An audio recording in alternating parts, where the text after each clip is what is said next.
For a North Korean defector, finding asylum in South Korea may not necessarily mean they can ever feel completely safe, but escape from Kim Jonguns' regime has allowed many to open up about the abuses they faced back home.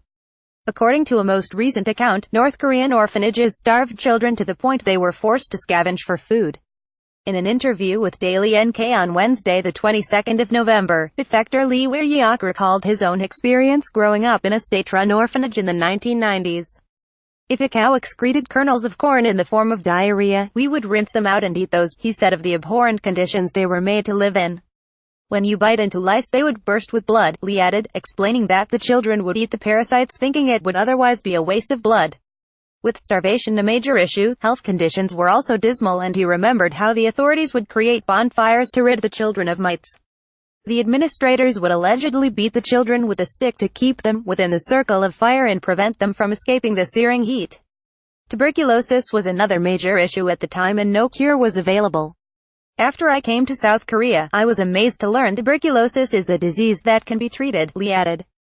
The defector's experiences as a teenager took place during what is known as the North Korean Famine or Great Famine, which occurred between 1994 and 1998.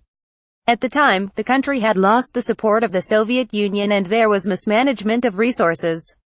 Recurrent floods and droughts exacerbated the problem, leading to the deaths of an estimated 240,000 to 3,500,000 North Koreans due to starvation or hunger-related illnesses.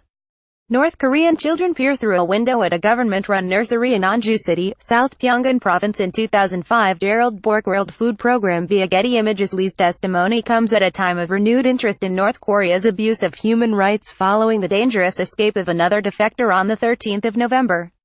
The former Korean People's Army KPA soldier was shot 6 times while attempting to cross the demarcation line into South Korea. According to interviews with his surgeon John Cook Jong Lee, the 24-year-old, who is being simply referred to by his family name O, suffered severe internal bleeding and his body was riddled with parasites. Describing him as a nice guy and a strong man, the doctor described the intensive surgeries that were conducted to save his life. Aside from the removal of the bullets and enormous parasites, O also had to have his spleen stitched back up in 7 places, after it was shredded by a bullet. He required 12 liters of blood transfusions and will continue to receive treatment for his poor condition. He told me that he is so thankful to South Koreans for saving his life and giving him that much blood, Lee said.